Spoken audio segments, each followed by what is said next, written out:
Please welcome Downtown Seattle Association Board Chair Sung Yang.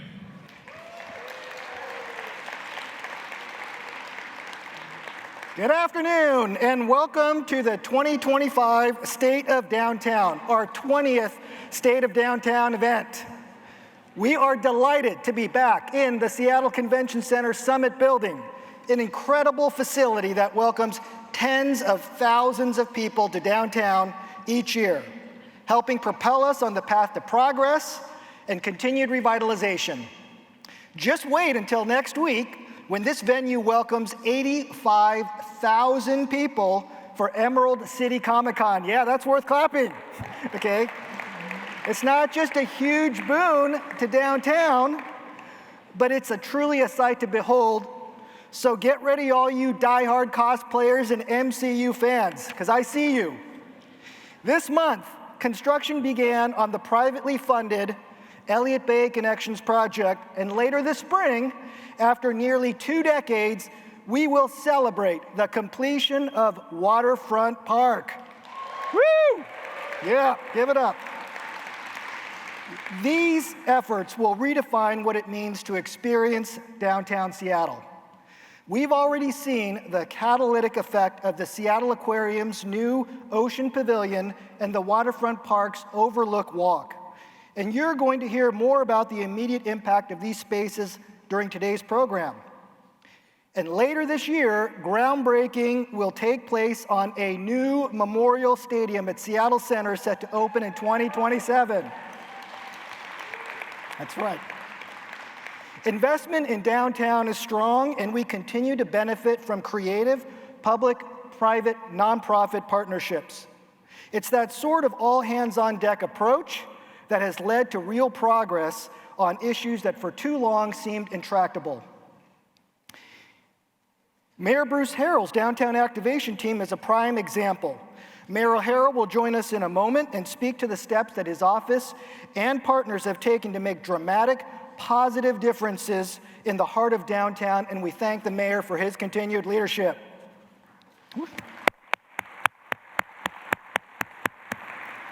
For this year's keynote, we're excited to welcome Marc Dunkelman, a Brown University Fellow in International and Public Affairs who just recently released his book, Why Nothing Works, Who Killed Progress, and How to Bring It Back.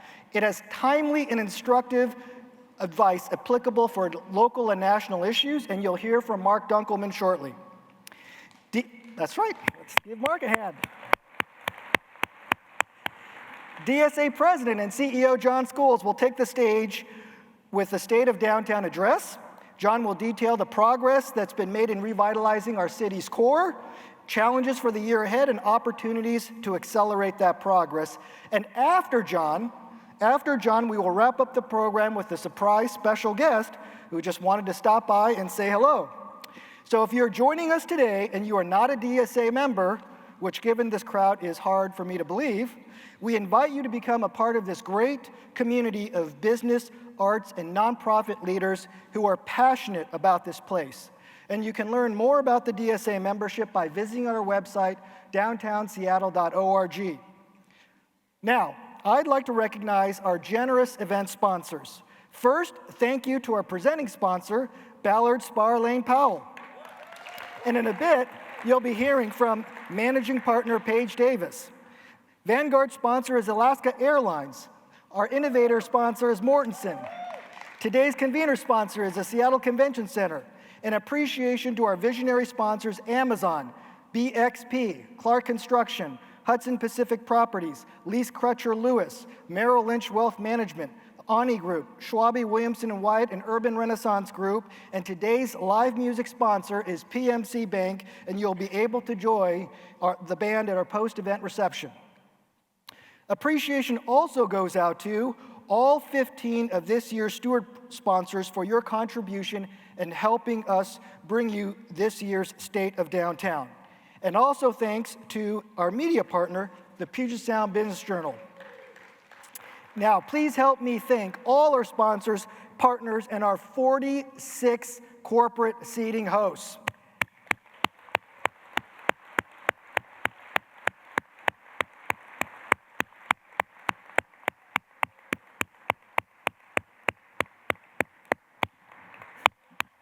All right.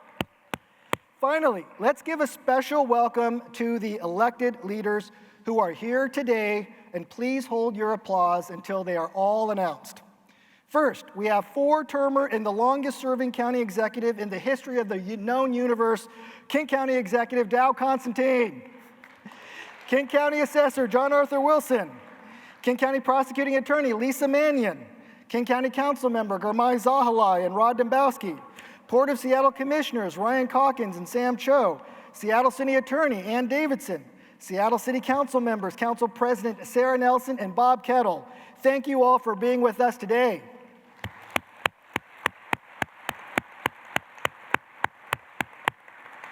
Now, before we move on, I have one more housekeeping item, and that is that we encourage you to join and amplify today's conversation and post about this event on social media using the hashtag SOD2025. We hope you enjoyed today's discussion about the state of your downtown. And now, it is my pleasure to welcome our Seattle Mayor, who we know there is no one working harder than to keep the buzz on the Sonics alive, sometimes at his own peril. Our beloved and one and only Mayor Bruce Harrell.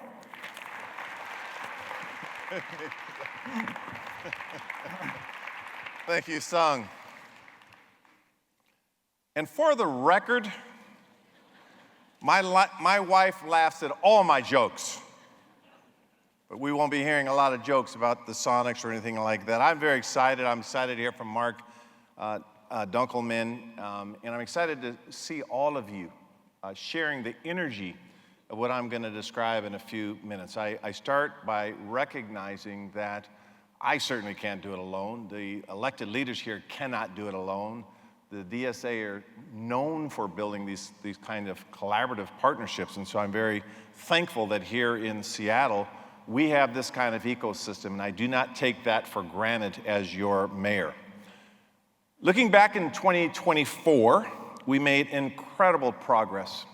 I hope you'll agree that it's fueled in, I don't want to say in large part, but it's consistent with and aligned with what we are describing as our downtown activation plan. It's coordinated action, very strategic. It created a shared vision for a safe, active, and thriving city core. And I spent a lot of time talking to mayors all around the country on what this takes. Today is a shining example of what powerful transformations are possible when we come together. And again, I share with you that mayors would die for this kind of ecosystem of people, civic leaders, political leaders, philanthropic leaders, nonprofits, profit-based businesses working together. Look at what is happening. And when I describe downtown, I'm not describing a Monday to Friday pit stop. We talk about Sunday to Sunday neighborhoods where people can truly thrive, live, work, and play and explore every day of the week. 11 million visitors downtown last summer, starting 2025 very strong, with 2 million visitors in January alone. 10.5 million visitors to Seattle Center last year. That's 2.2 million monorail boardings. That's up 19%. We averaged nearly 97,000 daily workers this January, the highest daily average since March 2020. More than 100,000 people, of course, call downtown home. Now, we know that our path to continued progress downtown begins and must center around safety. That is my charter responsibility, and to show a little partiality toward the city council members that are here, they know that that is their charter responsibility as well. So when I took office over 3 years ago, we launched and developed and created the vision for what we affectionately call DAP, D-A-P, Downtown Activation Plan. In the first 5 months of DAT, priority 1 calls are down over 50%, EMS dispatches are down 15%, violent crime is down 14% across downtown, with a projected 20% decrease along 3rd Avenue in the Pike Pine core. We are expanding DAT to now cover other locations downtown, including the CID and 12th and Jackson, and you're seeing results. Now, this has to be very intentional, quite honestly. I say to you, ladies and gentlemen, that if we are to create the city that we all love, we have to be very strong in doing so. Fatal overdoses fell by 25.1% in Seattle 2024, outpacing King County because of our work to create an ecosystem of public health solutions. That's where I'm very proud that King County Executive Dow Constantine is here with some of his council members, because in the health space, they recognize the urgency of the hour. So we created our care department, and many of you have heard me talk about it before. It has responded to over 1,400 calls for service and is staffed now with 24 behavioral health responders. Now, we started this pilot downtown because that's where we saw the most acute need. But you saw the positive work that resulted from our efforts, and now we've demonstrated this pilot downtown, which has allowed us to expand the program citywide. Let's talk about police officers for the moment. For the first time in 5 years, we've hired more police officers than we lost. 4,300 applications, the most. We have the most applications since 2013. That's more than double those received in 2023. Last month, we hired 19 new officers. In January 2024, the preceding year, we'd hired only 6. So that's over a threefold increase of what we're doing. Now, what's the bottom line? The bottom line is we are changing the trajectory of what we're doing relative to public safety, and I have a lot of people to thank for that, particularly members on my executive team and this new chief that I have, Sean Barnes, who we've hired out of Wisconsin with his theory of change, of leadership. We will see results that I think are unprecedented in this city. We did a national search, and many people may recall that our first national search, I had only received, really the top 3 were internal candidates. We built a city in which I could attract the kind of talent that you see now as part of our administration. So I need to thank DSA. They are a critical downtown partner. They are truly leaders.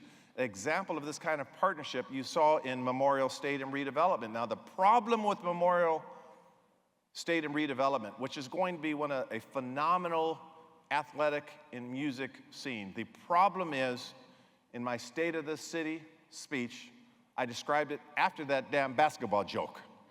That was the problem. But people still see the collaborative nature of what we're trying to do on our Seattle Center campus. Talk about Spark Block, the partnership that brought new lighting, murals, and activation along 3rd Avenue. Our Office of Arts and Culture, Hope Corps Downtown Mural Project. Last year's the Mural Fest in Belltown have transformed public space with vibrant art. Our Seattle Restored program, led by phenomenal leader Markham McIntyre. 11 businesses transitioned from temporary to long-term leases last year. We've supported, through his shop, 3 industry incubators, the M5 Creative Hub for film and other creative ventures, the Climate Innovation Hub to boost our green economy, and soon to open the AI House. Now, we should be very proud of this work. I'm not going to talk a lot about Overlook Walk. You saw some great renditions, but the fact of the matter is these legacy projects are the largest projects we've had since the 1962 World's Fair. They are redefining our city. We are putting ourselves in a position for the world to see as we prepare for the FIFA World Cup 2026, the world to see what this city is that we are driving together. We have been tenacious, relentless on this pursuit to strive for excellence in this city. Today's downtown is not just a picture of progress, it's a testament to what happens when you work hard together. You laugh together, you play together, you have a vision together. So I'll close these comments by saying that we cannot do this in a vacuum. We have to realize in the stage of national politics what we are up against. What is my job as a mayor of one of the largest cities in this country, a city of innovation? Now, we know that we have current litigation against the current administration for funding issues and what we believe we need to protect for our values, for our infrastructure. We're blessed to have, for example, I had a meeting last week with Rick Larson, the ranking Congressman Larson, the ranking member in the Infrastructure and Transportation Infrastructure Committee. But litigation is, of course, oppositional and adversarial. My guess would be there's a few lawyers out there, as I'm a lawyer as well, that is one strategy that must be considered when we are fighting for this beautiful region, this Seattle and this King County and this state. That is one strategy. But there are other strategies as well. I'm involved with a Bloomberg Leadership Initiative with teams of my staff where we're looking at how do we still optimize who and what we are as a region. I am particularly concerned, and I've talked publicly and nationally about this, about issues in cybersecurity as we deploy and evaluate artificial intelligence. The fact of the matter is when we compete against China as one example, we also have to concern ourselves with protecting ourselves against China, protecting your business interests, protecting our private security. The lists of vulnerabilities that particularly AI presents are pretty significant. We know that the FCC is run by Brendan Carr, who did write the playbook for the FCC's chapter in Project 25. We know that our current president surrounds himself by some of the smartest innovators around. When we drop names like Andreessen or Peter Thiel or David Sachs or Elon Musk, these are smart innovators. And when you look at the world of regulation, I am concerned about our cybersecurity issues, so I will assure to you as your mayor, as the only mayor that was put on the Safety and Security Board for Artificial Intelligence, when I look at the National Institute of Standards and Technology or just one sec here. Obviously, I'm off script, but I get emotional when I start thinking about it. The National Institute of Standards and Technology, you are seeing massive layoffs. You're seeing, I think, last week, 130 people in these critical decisions laid off. That we have to concern ourselves with our protection. So as the chair of the Technology and Innovation Committee for the U.S. Conference of Mayors, I will fight for you that many of our largest employers are in this space. It affects us all. We, under some letters that I had written and got many other mayors to participate in, last year in 2024, we had opposed the American Broadband Deployment Act of 2023, HR 3557. What it did is took away local jurisdictions' ability to sort of look at broadband and high-speed internet and where we could deploy and how we could make sure we have an equitable way to deploy this technology.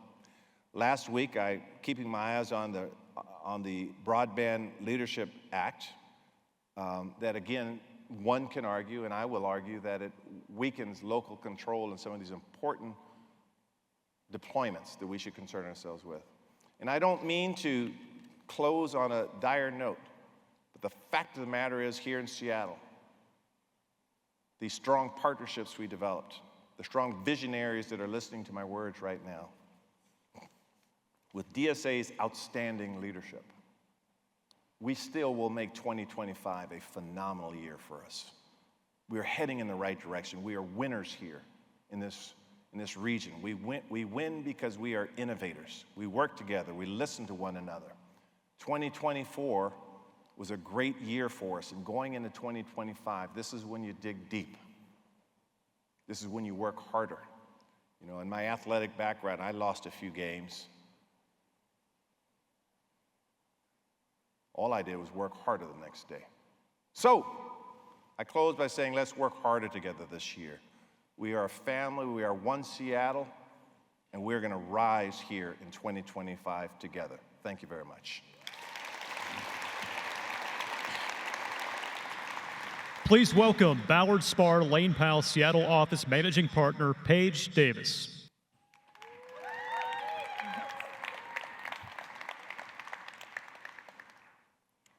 Good afternoon, everyone. It is truly a pleasure to be here today on behalf of my firm, Ballard Spahr Lane Powell. We deeply value our ongoing partnership with the Downtown Seattle Association and are honored to be the presenting sponsor of DSA's State of Downtown for the 15th year. Our commitment to this event underscores our dedication to Seattle and the Pacific Northwest.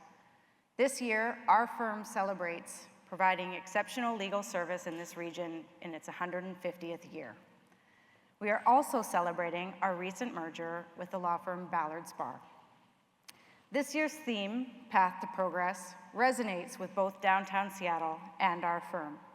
Our combination provides us with an expanded footprint of over 750 lawyers in 18 cities nationwide.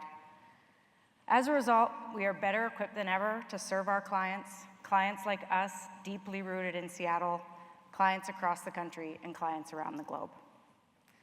Over the past 150 years, our firm has witnessed and contributed to the significant transformations, events, and investments that have shaped this city. Personally, I have watched the evolution of downtown from my condo on the corner of 2nd and Lenora. I'm a proud downtown resident for over 20 years and so happy to raise my daughter in this beautiful and amazing city. Although the last couple of years have been a little hard on downtown, it feels like once again we are on the brink of something special, some significant change in downtown Seattle. There's palpable momentum and energy in downtown, fueled by major events and projects on the horizon. The Elliott Bay Connection Project and its revitalized downtown parks are underway, set to complete in June of 2026, just in time for us to welcome the world to Seattle for FIFA World Cup. These paths to downtown Seattle's revitalizations have been strengthened by alliances, public, private, and non-profit partnerships committed to rejuvenating downtown. However, although progress has been made, we all recognize that there is more work to be done. Some of the challenges we face as a city, and indeed as a nation, seem daunting. Our keynote speaker, Marc Dunkelman, addresses these very issues in his book, Why Nothing Works, Who Killed Progress, and How to Bring It Back. Released just 7 days ago, Marc's book explores historical, social, and political factors contributing to stalled advancement in areas like infrastructure and innovation. Importantly, he also offers some insights on how to overcome these barriers and reinvigorate progress. Marc is a distinguished researcher, writer, and public policy expert, known for his work on community dynamics and societal change. He is a fellow in international and public affairs at Brown University, focusing on the architecture of the American community and the progressive movement's evolving view. Marc has had significant roles in Washington, D.C., including as a fellow at the Clinton Foundation and on the Senate Judiciary Committee. Marc's most recent book has garnered attention from notable figures such as Ed Glazer, the keynote speaker at this event 2 years ago, and Jennifer Pakla, founder of Code for America, who wrote, "So much hinges on understanding what Marc Dunkelman so clearly explains in his book. Why we got stuck in a pattern of blocking everything from housing to transportation to green energy infrastructure and the price that we're paying for it now. Getting unstuck must become the most urgent priority of the left if we value our democracy." James Carville wrote, and you'll know that these are his words, "America is living the truth of the old saying, any old jackass can kick down a barn, but it takes a carpenter to build one. Today, it feels like anyone can stop progress, but nobody's capable of starting it." Marc is the author of The Vanishing Neighbor, The Transformation of the American Community, as well, and his work has been featured in the New York Times, the Wall Street Journal, the LA Times, the Atlantic, and many more. And I also overheard that he has the cutest family on Instagram. So please help me welcome Marc Dunkelman.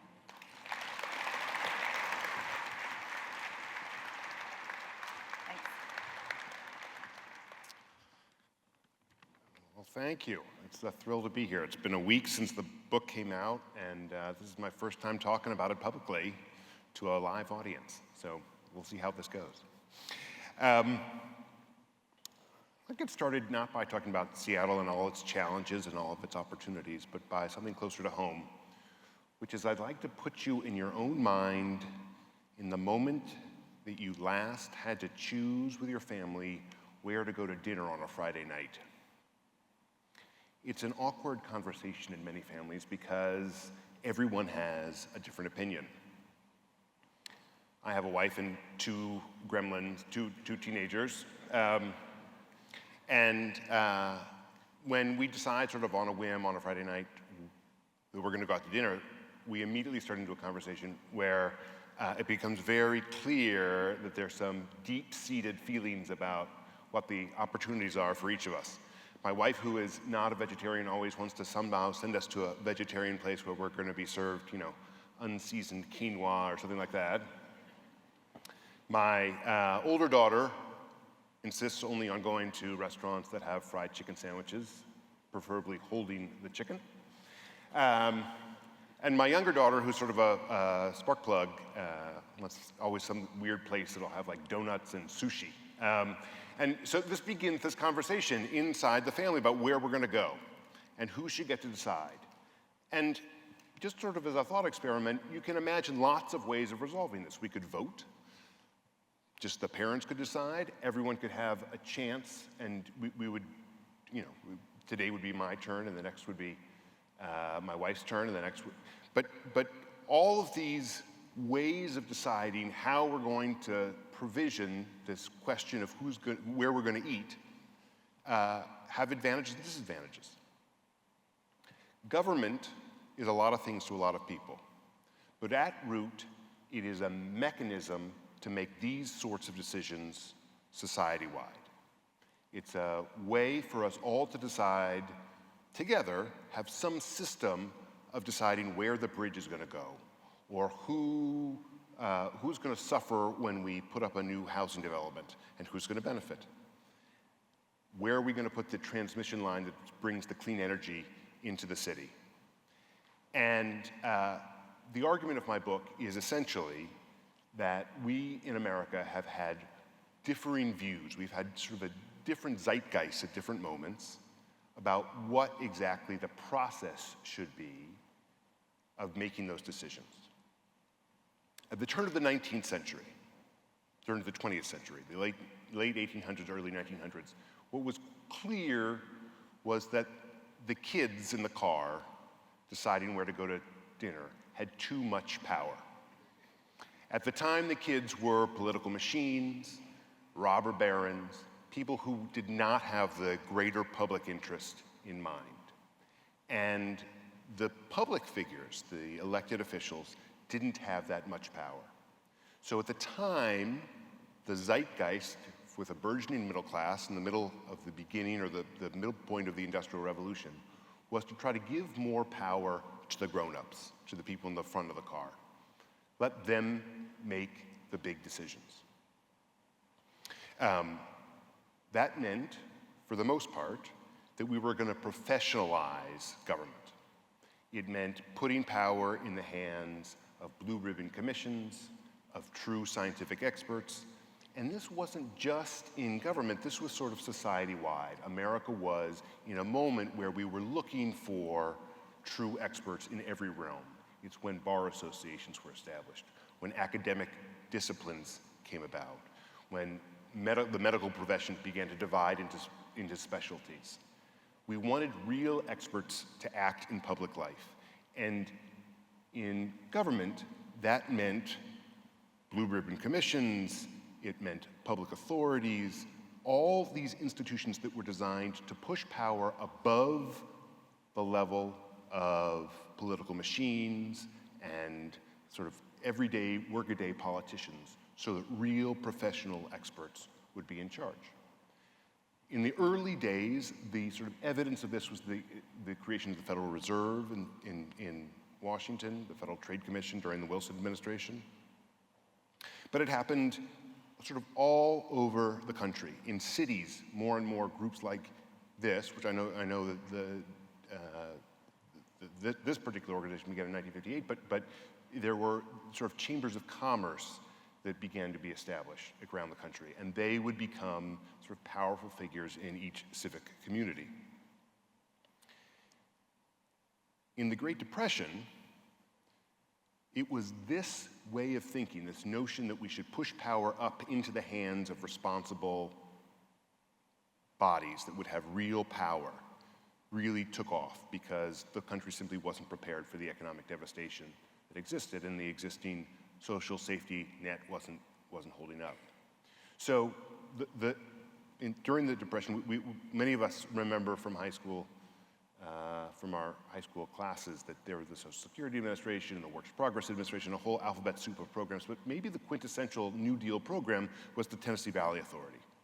And the Tennessee Valley Authority was this remarkable institution that most of us don't really know much about, but it was designed to wire up all the poor farms in the Tennessee Valley, which is the Upper South, which had been neglected by private industry because they didn't believe that the load drawn by these poor farms would be worth the cost of extending the wires. And Roosevelt's intention was to dam various rivers, to reseed various forests, to remake the region and the people in it into sort of modern coastal people in an advanced society. And he gave the power to do that to essentially one single man. His name, now forgotten in history, was David Lilienthal, and he ran this huge organization that basically remade a region of the country the size of England. The TVA became a model, a sort of an intellectual model for decades after. The Marshall Plan, which rebuilt Europe after the Second World War, was the TVA for Europe. The Vietnamization decades after, when we were trying to rebuild Vietnam, was they were going to do a TVA for the Mekong Delta. Before he was assassinated, Martin Luther King wanted to do a Marshall Plan for the black community in America.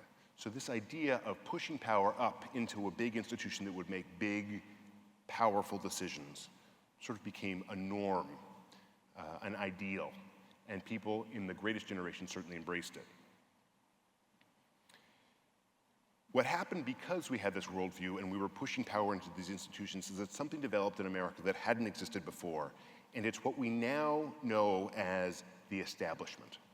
There was a phrase that was popular at the time, which was, "You can't fight City Hall." And Mr. Mayor, that didn't mean that you couldn't oust an incumbent mayor if they were unpopular. That happens from time to time. What it meant was that there were people in public life who were even more powerful than the mayor, or who sat behind the mayor. And no matter who was sitting in that chair, they could control what was going on in a city. And the establishment existed in sort of all realms of life. We had an image, America had an image of what these people looked like. They were generally men in their midlife. They wore charcoal suits and fedoras, and they looked like this, and they frowned with the weight of responsibility on their shoulders. And they were sort of an archetype. And the notion was, in the 1940s and 1950s, that they were the people who were going to find America's way forward, that they were sort of a crucial linchpin to moving the country forward. And then something began to happen. In the late 50s and beginning in the 60s, people began to question the establishment, began sort of on the fringe. There was a Columbia professor named C. Wright Mills who began writing about the power elite. Some of you will have read C. Wright Mills in high school or college. There were the beat poets. There was the New Left, who wrote the Port Huron Statement in 1962. And this group began to take the opposite view of the establishment. Their notion was that the problem wasn't that power was insufficiently concentrated in institutions that could make big change. It was that those institutions were themselves corrupt and that power needed to be returned to the people. And some of that was generational. Some of that was that these were boomers who hadn't lived through Depression, who hadn't seen the federal government or a local government really have a dramatically positive impact on American life. But some of it was evidence that the establishment had in fact gone wrong. That was true in all sorts of facets of American life. Maybe the most obvious example during the 60s was Vietnam, a war that was pursued by the best and brightest was the term of derision used by David Halberstam to describe the sort of elite who led the foreign policy establishment at the time. It was in evidence when the agricultural establishment allowed us to use pesticides that caused terrible birth defects. It was evident in the impact of urban renewal, which was a program that Democrats and Republicans had supported in the 40s and 50s to basically tear down what people in the establishment viewed as slums and replace them with bigger, better housing. It was evident in Ralph Nader's famous book, Unsafe at Any Speed, which was about how the auto industry was building cars that weren't safe. And then finally, two things happened to sort of nail the coffin on the establishment. One was Watergate, which showed that the power elite in America really were corrupt. And the second was a book that was the inspiration for my book, which was a book called The Power Broker, which won the Pulitzer Prize in 1974, about a fellow named Robert Moses, who had been the quintessential establishment figure in New York City for 30 or 40 years. He'd been never elected to any body, never been elected to office at all, but he had managed to find his way into very powerful positions across the board. He'd built highways and parks and housing developments. He'd built the Lincoln Center and the UN headquarters. He was just immensely powerful. And the most poignant story in his book was about his effort to build the Cross Bronx Expressway. Everyone opposed him. Everyone thought it was a mistake. And yet he just turned a deaf ear and built this trench through the South Bronx, turned it into what would later become sort of a symbol of the American urban wasteland. This sparked a sort of a cultural shift, these changes. And you could see it in the culture. You could see it in the movies. I don't know if many of you remember the movie Chinatown, which was a movie about a sort of an evil guy who steals water from the valley outside of LA and brings it into the city. Or you remember The Graduate and the guy who said plastics was the future. Remember Nurse Ratched in One Flew Over the Cuckoo's Nest, or the tagline from the movie Network, "I'm mad as hell and I'm not going to take it anymore." Those were all stories about the establishment being bad rather than good. The cultural zeitgeist had changed by the 70s. And in reaction to that change, we in America began to hold a different worldview, which was solving our problems was not going to be fixed. We weren't going to fix our problems by pushing power up to powerful men, for the most part, who would do the bidding of the broader society. It would be fixed by pushing power down to ordinary people. So this is a story about moving power in the discussion among my family about where to eat dinner from the parents to the kids. And what would you do if you were a kid who wanted to have more weight to throw around when we were selecting restaurants? You would put restrictions on what I could choose as a parent, right? You would make a statement or a rule that we couldn't go to any restaurant that didn't have a fried chicken sandwich. And in essence, that's what reformers have done for the last 50 years. In each case, we've seen the abuse of power by the establishment and reacted by trying to put guardrails around what the establishment can do.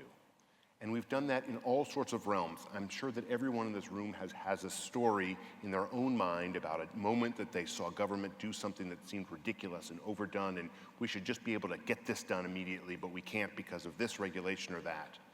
But you've got a whole notion across the board. We've got environmental regulations, we've got zoning regulations, we've got historic preservation, we've got transit development norms. All of these well-intentioned because they were born from a notion that the Robert Moses establishment was bad and that they needed to be held to account and that we couldn't let them run rampant again. But over the course of 50 years of seeing every problem as a problem of too much power at the top and at finding a solution in putting new guardrails around that power, we've created a system in almost every realm of public life where there is simply too much procedure and we can't get to a decision.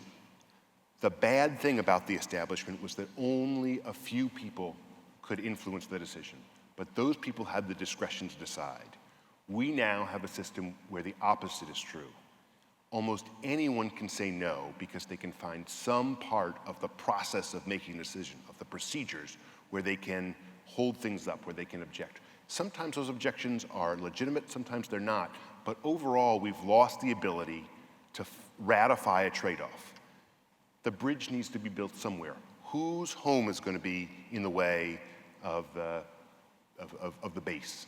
We're going to have to take someone's home. Who's going to decide? We need to build clean energy. We need to bring clean energy from where it's generated, either offshore or solar power, hydro, you name it.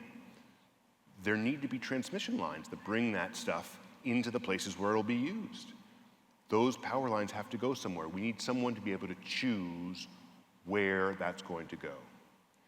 The challenge today, and I'll try to keep this short so I give more time to future speakers, is that we have overcorrected for the problems that were made so apparent during the Robert Moses era.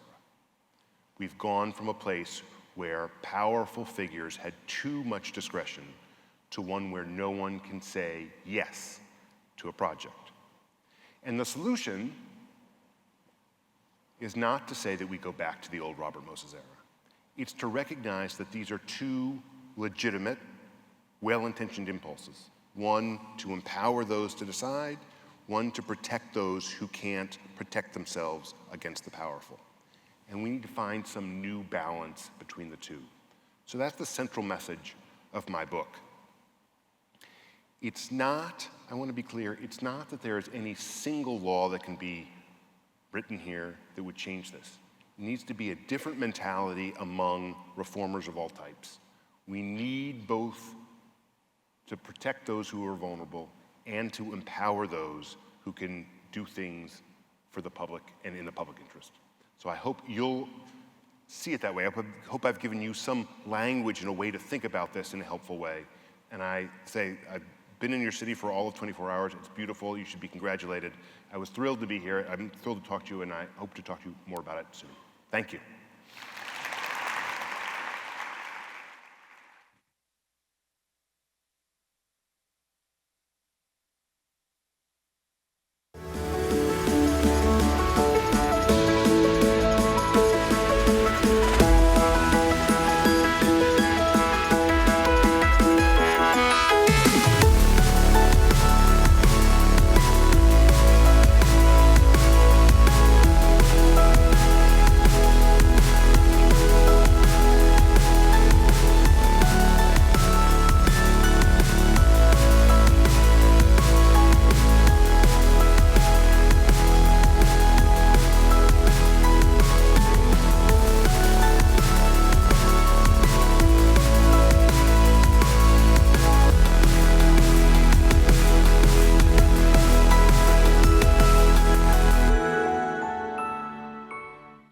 Please welcome DSA President and CEO John Scholes.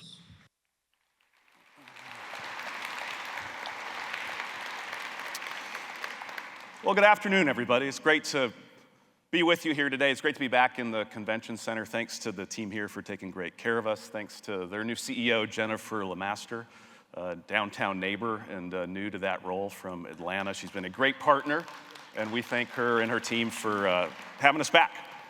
And thank you to Mayor Harrell for his convicted leadership, his commitment to the revitalization of our downtown, for his partnership. We're on a path to progress thanks to his leadership and his action, along with that of the City Council as well.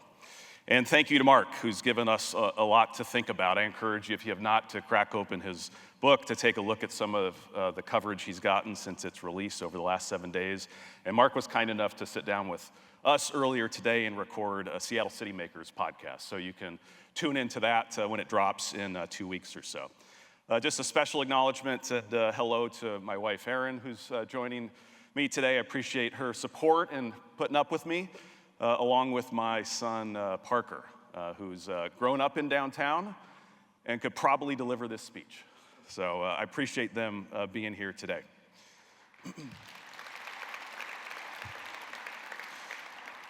We gather here today because we all believe in the significance of our downtown. We recognize that downtowns are where we come together.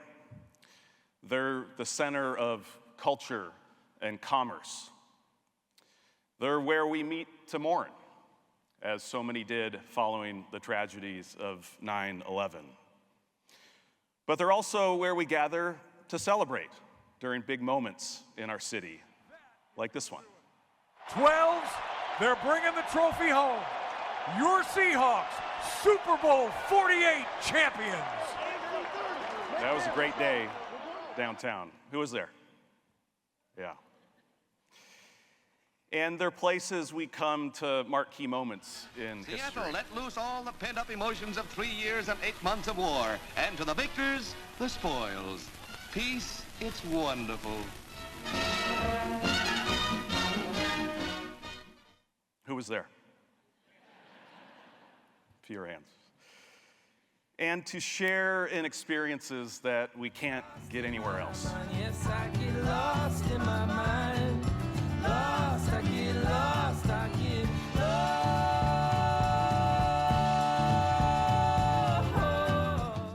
I've been humming that song for 3 weeks, and you're going to hum it in the shower tomorrow morning, I guarantee you. Downtown Seattle is everybody's neighborhood. These 3 square miles are responsible for half the city jobs and a majority of the city's tax collection. What matters here matters to the rest of the city. And in an age where we're more alone and lonely than ever, downtowns are facilitators of connection and community. Downtowns help remind us what we're a part of. So I want to share with you a few highlights of the last 12 months, some stats that demonstrate that we're clearly on a path to progress, and highlight a few things to come in 2025. And as we reflect on the last 12 months, it's clear we're making progress after a number of challenging years coming out of COVID. We are making progress to revitalize our downtown. And there was much to celebrate over these last 12 months. As has been noted, the Overlook Walk opened in early October. What a home run for our city. It was well worth the wait. We looked at the pedestrian volume the first week that this incredible new public space opened, and it was 140% higher than the week in the previous year, and a ton of locals coming to check out this experience. Just under that overlook, of course, in late August, the brand new aquarium, Ocean Pavilion, opened its doors. The aquarium last year welcomed 1 million people through the doors, a record for that incredible attraction. We had 276 cruise boats dock in Elliott Bay with about 1.75 million passengers. We had more ambassadors deployed on our streets than ever before, 165 total downtown ambassadors.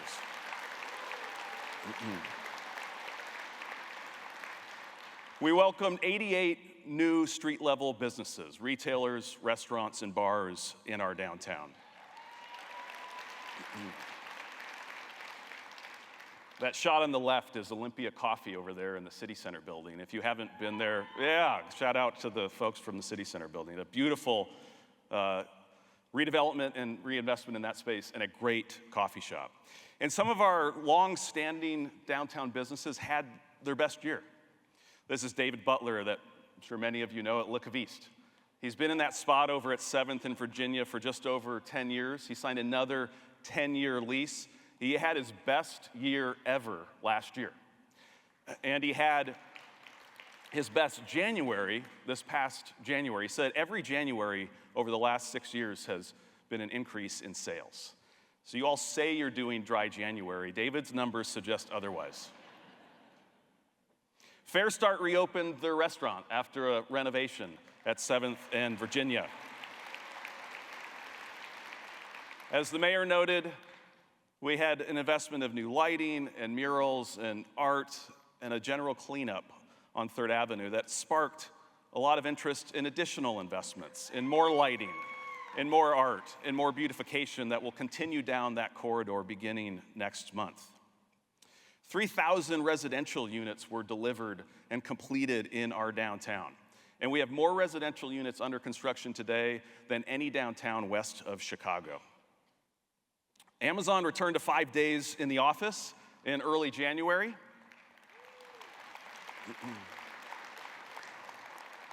The Seattle Goodwill says they are good with ring lights and athletic wear, athleisure. They're good there.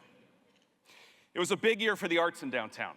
Gage Academy moved its location from North Capitol Hill into space in one of Amazon's buildings on Westlake Avenue. SIF celebrated its 50th year with its strongest attendance since the start of the pandemic. And the Allen Family Foundation invested $9.5 million in arts and cultural organizations in our downtown. And you still have a few more days to go see Hamilton across the street. On First Hill, Swedish's new North Tower came out of the ground. They will double their capacity when this project in Block 95 is complete in just a few years. This is being designed by DSA member Perkins and Will and constructed by Mortensen. We are fortunate to have this kind of healthcare in our community. This will result in a new emergency department, additional ICU beds, an incredible new facility for our city and region and beyond. And downtown leaders from across the world gathered in Seattle in early September. We were fortunate to host 1,400 of our colleagues for the International Downtown Association here in Seattle and in partnership with the city's Office of Economic Development. And as the mayor noted, our local leaders in the last year took important actions to improve safety on our streets, to help more people get housing and services. I commend our mayor, our council, our county prosecutor, our county executive, and our city attorney for all of their leadership and action over the last year on this front. We have to get this right. Downtowns and cities have never worked if they weren't first safe, healthy, and welcoming to everybody. And I want to acknowledge our new police chief, Chief Sean Barnes, who is here today, and our Downtown West Precinct Captain Rob Brown as well. Thank you for your work, and thank you to your officers. You know, we were stuck for a number of years in Seattle. We were paralyzed in our inability to distinguish between those who were hurting and needed help on our streets and those who were out hurting others. And we decided not to do anything for either group. We were paralyzed. We couldn't distinguish between either situation, and we chose not to intervene as a community. And we saw the results of that. We saw a record number of people dying on our streets. We saw tents in parks and on sidewalks. We saw violent crime rise to levels we hadn't seen since the early 1990s. We're on a much better path today because we are intervening. We're helping people that need help, and we're holding accountable those who are out hurting others. That's our approach if we're going to be successful on any other of the strategies that we're implementing.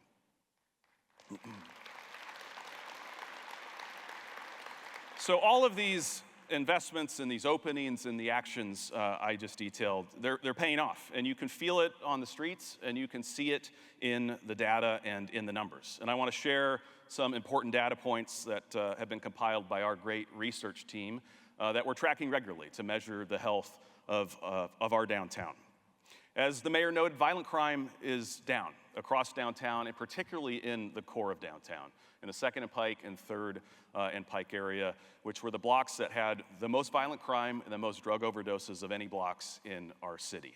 Thanks to the efforts of SPD and other city departments, along with our team that began in September in that area, we are seeing significant results. Violent crime from September to December in that part of town is down 24% year over year, down 50% from 2021. Drug overdoses are down as well.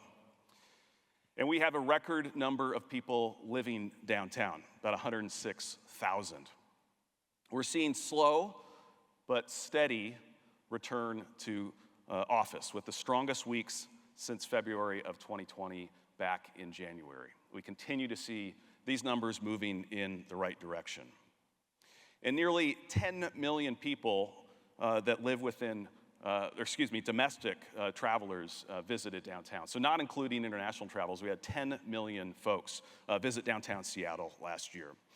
And we've seen an increase in locals, folks who live within 10 miles. We had 1 million folks who live within 10 miles visit our downtown last year. And this is an important demographic and one that we're tracking carefully. And after losing market share in this area over the last year, we're beginning to regain relevancy with locals, which is critical to our success and our revitalization. Locals have to love our downtown first, and then everybody else from all other parts of the country and world will too. And we were in the field just a few weeks ago testing the attitudes and perceptions of locals, trying to understand their perspective on our downtown. And there's some good news here as well. 85% of the 500 or so folks that we surveyed within the city of Seattle believe that the revitalization of downtown is important to the health of our city. They get that. Even if they don't work downtown or live downtown, what happens here matters to the health of their neighborhood, to the quality of their parks, to the tax revenue that's important for their school and the human services and other things that they rely on. And 72% of the folks who had been downtown recently reported a positive experience. So this tells us we do have a gap between those that are coming more frequently than others in their perceptions of their experience and their sense of their experience. And we looked at the folks who are coming at least once a month compared to those that are coming less often. And the folks coming at least once a month have 3 times more positive of a perception perspective on their experience in our downtown. So these are positive metrics. The things we want to see going down, violent crime and people suffering on our streets, are going down. The things we want to see going up are generally going up. And we have much to look forward to this year. I want to highlight some of the upcoming milestones and things for us to look forward to in 2025. As has been noted, the Elliott Bay Connections project has broken ground, will be completed by 2026, June to be specific, of 2026. This is, as I've described it, the cherry on top of the sundae, which is the waterfront project. It is a capstone of additional investments in Myrtle Edwards Park and Centennial Park. We'll have a new concession where you can get a bite to eat and get something to drink. Public restrooms, hallelujah, in this park as well, and a new protected greenway connecting the Olympic Sculpture Park to the Overlook Walk. So that experience that we're now soon to be able to enjoy from Pioneer Square up to the Overlook will be able to continue north into the Sculpture Park and Myrtle Edwards and Centennial Park. Cannonball Arts will open later this summer, an investment in the old Bed Bath & Beyond space, 66,000 square foot contemporary interactive art complex with 2D and 3D, an incredible live music event space in the basement level. I got through there a couple months ago with Greg Lundgren, pictured here, and Joe Paganelli, and this gorilla that they have sitting in that space that's just sitting there. They've got framing going on. This project is under construction and again is going to be a huge addition to our arts and cultural scene in downtown when it is complete later this summer. And we have 2 new indoor pickleball event spaces and recreation spaces to look forward to opening later this year. One brought to us by Ethan Stoll, the south end of downtown, and one coming to Rainier Square, thanks to the good folks at Wright Runstad. So pickleball fans, you've got more indoor places to play, and those sounds will be kept indoors and contained in those places for the rest of us. The Port of Seattle projects a record cruise season with nearly 300 boats coming into our downtown that will begin in April, 1.9 million passengers. And for the first time, we will have shore power, electric shore power at all 3 berths. Congratulations to the port on their $40+ million investment. This is what it looks like, that photo in the middle to plug in one of those ships, just like your Tesla, just like that. But congratulations to them on getting this project done ahead of schedule. This was not going to be done, wasn't intended to be done this last year, but it was. So congratulations to them. And in June, we will have 6 Club Cup soccer matches at Lumen Field. This is the warm-up party for FIFA in 2026, when we have the biggest party on the planet, the biggest event on the planet coming to downtown Seattle. Equinox will open its first Seattle location in the Rainier Square building in May. And you're probably asking yourselves, what is that machine there? I learned about this a couple weeks ago. That is what will be, I think, Seattle and maybe probably Washington State and maybe the Pacific Northwest, first AI-powered massage machine. There is an emergency button. It's that little red one, I think, in front of that gal. So that's available. About 5 minutes in, it whispers in your ear and asks you if the pressure is all right.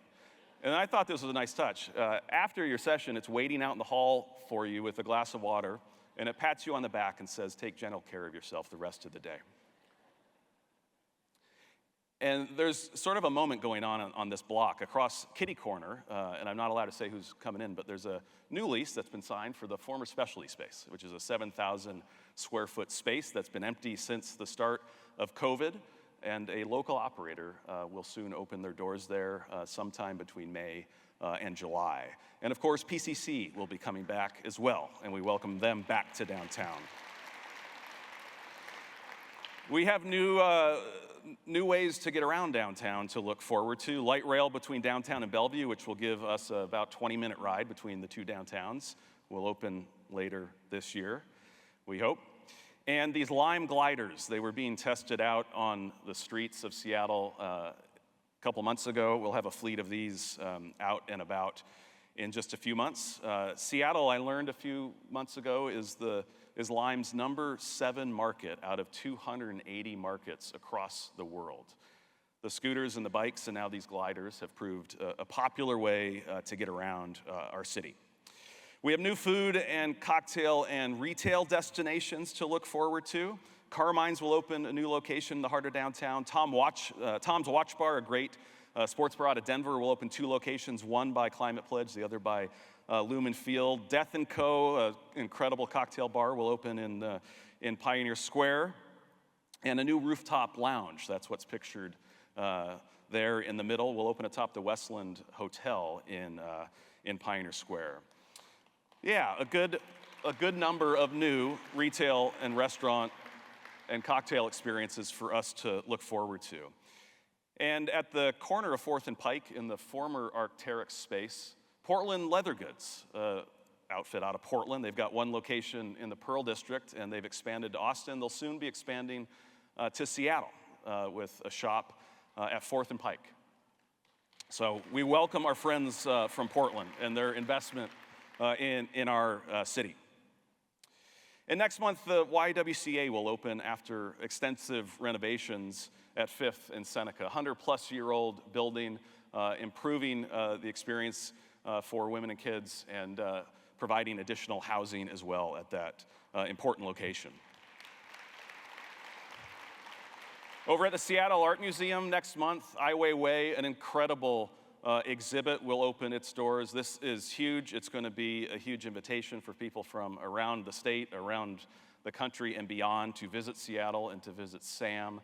And hats off to the great team at SAM for landing this, and to their new CEO, Scott Stuhlen, who's somebody I've enjoyed getting to know, just an incredible leader in our community, and we look forward to working with him and his team. This is going to be phenomenal for our downtown and the whole city.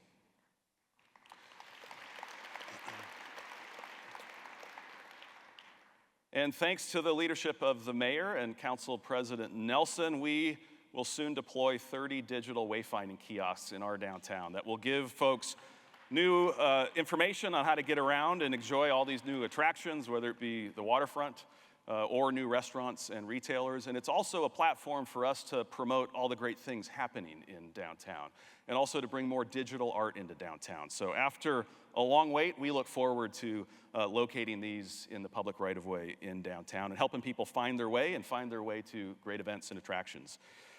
Memorial Stadium is such a great project and public-private partnership to celebrate. Congratulations to the folks there and the partnership between School District City and the One Roof Foundation for getting this unstuck. It's been stuck for so many years, and we're going to have an incredible facility that will seat 8,000, be a great experience for all the kids in our city and athletics, but we'll be able to have a lot of other events there too, concerts and other community gatherings. It's going to be terrific for Seattle Center.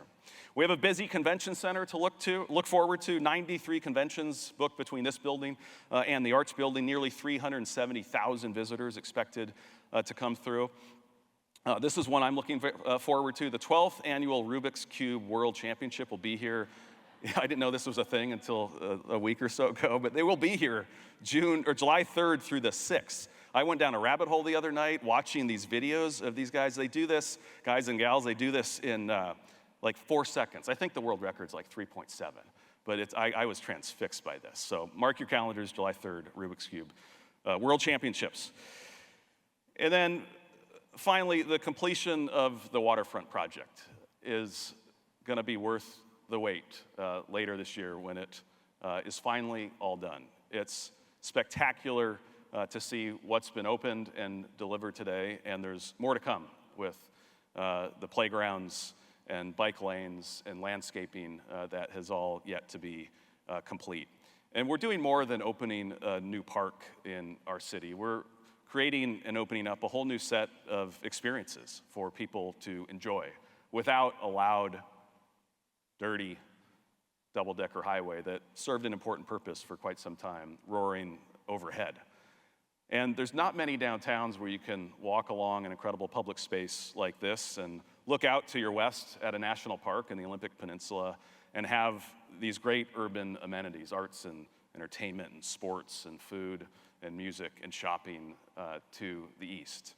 And this is well worth the wait, and congratulations to every single person that played a role in delivering this to our city over these last many years. It's going to be a big invitation to locals to come back downtown, either for the first time since COVID or more frequently than what they're visiting today. And Seafair will kick off its 76th year at Pier 62 on the waterfront on June 20th, the first day of summer, with a big block party to kick off Seafair's summer of activations and events and traditions. And I look forward to seeing all of this take shape under the new leadership of their CEO, Emily Cantrell, who's here with us today. So when you add up what we've seen over the last year and what we have to look forward to, and you look at the numbers of the things that we want to see go down, and the things we want to see go up, it's clear we're on a path to progress. And I think this path in our trajectory is really fueled by what's always made Seattle great. Perseverance, innovation, daring to think big. In downtown, we've got this great mix of residential and arts and culture and sports and entertainment. We didn't spread everything out like many downtowns. That's been one of our assets. We're continuing to invest, the private sector, the philanthropic sector, local government, the public sector. And we're partnering again. We're working together. The city, the county, the business community. That's always been the recipe to the great things that we've been able to deliver in our downtown. And we've avoided the doom loop. It was predicted that cities like Seattle and San Francisco and these top-tier, high-flying downtowns that suffered so much through COVID would sort of spiral into this doom loop. That's not been the case here. And I would suggest we're on the precipice of a bloom loop. But we can take nothing for granted. I think all of this is incredibly fragile.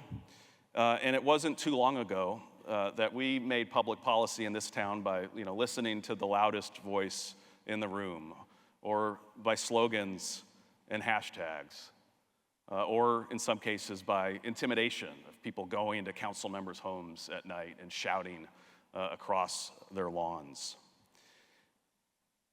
And our inability to distinguish between those who were hurting on our streets and those that were hurting others, and to not intervene, was probably the most significant encapsulation of what wasn't working here in Seattle. But we're on a better track now. And I'm grateful for the public officials in this room, for the investment of the private sector and the philanthropic sector. And grateful for all of you for your membership, your continued participation in the Downtown Seattle Association and in this downtown. So thank you, and thank you to our incredible team who has an incredible commitment to our mission, to this event, to attention to detail.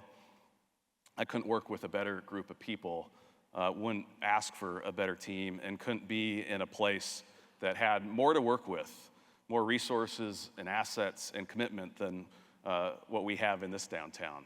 So let's not squander it. Let's take it into the next gear as we enter 2025. This place is worth it. What matters here matters to the rest of our city, to our region, and to our state. And with that, it is my pleasure to welcome to the stage the 24th governor of the state of Washington, Governor Bob Ferguson.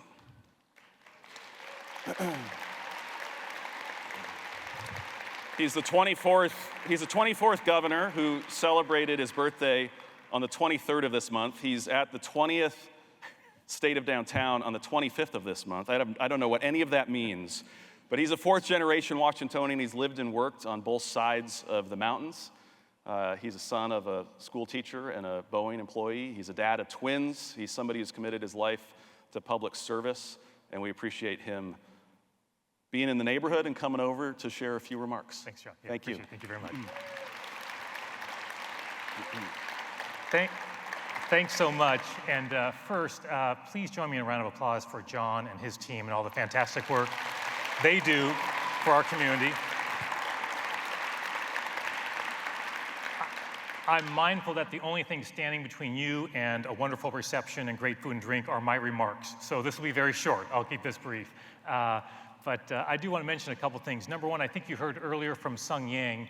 I think he may be wrapping up after I speak. Sung and I went to college together. We shared an office in student government together. He was my campaign manager when I ran for student body president at the University of Washington, successfully, by the way. So don't get any ideas about asking him about my college days, because he and a bunch of college friends all signed very airtight non-disclosure agreements before I ever ran for Attorney General. So that's locked in. And a couple things I'll say real quick. Number one, about downtown. So I grew up on Queen Anne. John mentioned my parents, special education, public school teacher. My dad was just a career guy at Boeing for 40 years. They had 7 kids. I'm one of them. And that was back when you could afford a house on Queen Anne Hill with that kind of life. And so I grew up, they were not helicopter parents, okay, to put it mildly. The 7 kids just roamed free back in those days, and I certainly did.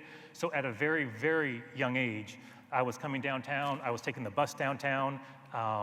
When I went out to the last exit on Brooklyn at the University of Washington, where I played a lot of chess, I was taking buses through downtown. Downtown's been a part of my life, my entire life. I spent more than 20 years working in downtown at the King County Council and in the AG's office. So I have a deep appreciation, for all that you do to keep Seattle, downtown Seattle, what it needs to be. Vibrant for everybody, for businesses, for individuals, for commuters, you name it, for workers. And so first, thanks for all you do. Number two, I want to mention, I'm sorry I missed the remarks of the author, Marc Dunkelman. And Marc, are you still here somewhere, by the way? Hey, it's good to see you. So I've listened to you on a podcast about your book, by the way, and I read a chapter of your book, I think, about Massachusetts trying to get a clean energy project, I think was one of the chapters.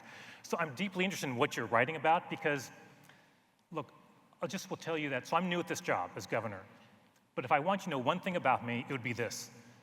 Few things drive me more crazy in the world than bureaucracy in government that gets in the way of serving the people, okay? Thank you. It drives me insane. I mean, it really does. And look, I'm in politics because I believe government, the role of government is to help make your lives and the lives of all Washingtonians a little bit better, and to not make your life more difficult, right? That's why I'm in politics. But when I gave my inaugural address, I gave a sentence that I didn't think would get quite so much attention, but I said something like, I'm not here to defend government, I'm here to reform it, okay? Was a line I said in my inaugural address. Well, I believe that, right? Government does great things, but does it need to be reformed? You better believe it does. And there are numerous examples of that. There was a Seattle Times article just recently, many of you might have read it, and it was about individuals who have mental health issues. For folks who work downtown or spend time downtown, you know what we're talking about. And it's a group of folks with mental health issues who are really in a difficult situation, where they become a threat to themselves or to others, and they need to be involuntarily committed, right? And there's a whole legal process for that, as you probably know. Well, the University of Washington stepped up recently, opened a new $250 million Center for Behavioral Health and Learning, and it's designed to house 75 patients who are involuntarily committed because they are a potential threat to themselves or to others. What the Seattle Times wrote about in their article was the fact that because there was a disagreement between the public defenders who do the work and others in the county and funding, that literally of the 75 essentially beds that were available to this population, only 19 were filled. The number was decreasing, and the University of Washington, this is a $250 million operation they've set up to really address a real need, that the University of Washington was going to have to start laying off their workers who help these people because there's no work to be done. So there's a Seattle Times article about this a few weeks ago. So I read that article. So I said to my team, look, it's not the governor's job necessarily, right? But I said, let's see what we can do to break this logjam. Long story short, a member of my team, David Frocht, a former state senator, brought the stakeholders together and hammered out a deal. So in a matter of weeks, we'll be reopening all that space for those individuals, right?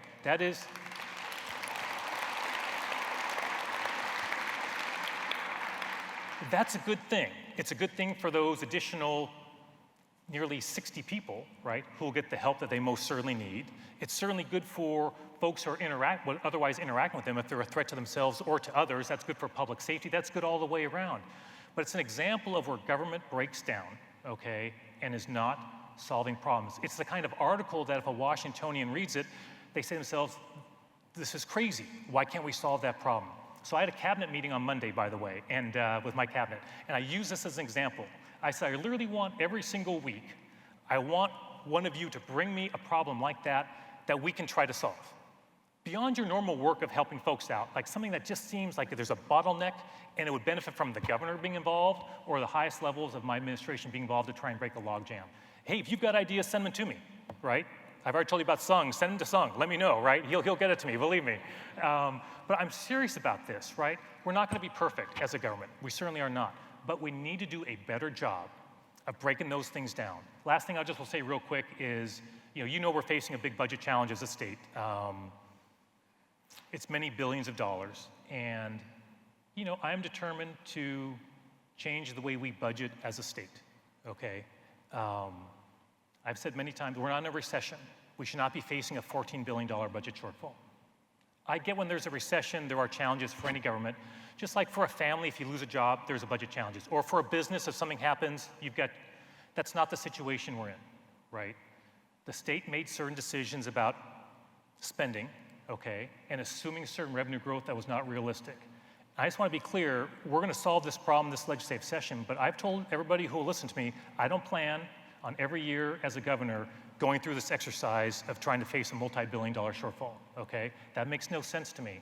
And so I'll be announcing on Thursday, multiple billions of dollars of efficiencies and cuts that my team and I have gone through the budget pretty much every day since I got in office to identify that.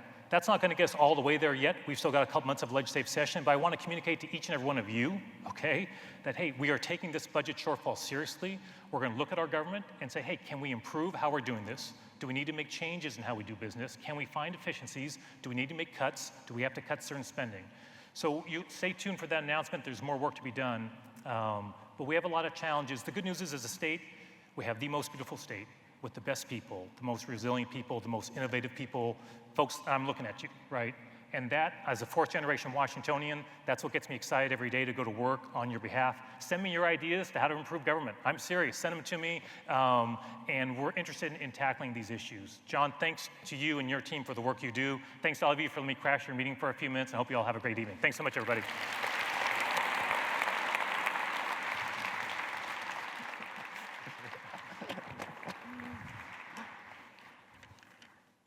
Thank you, Governor Ferguson. Okay, folks, that is the end of the program. I want to thank our sponsors, speakers, Mayor Harrell, Governor Ferguson, and all of you for attending the 2025 State of Downtown. Now, time to get out to the hall for some great music, food, and booze. Thank you all.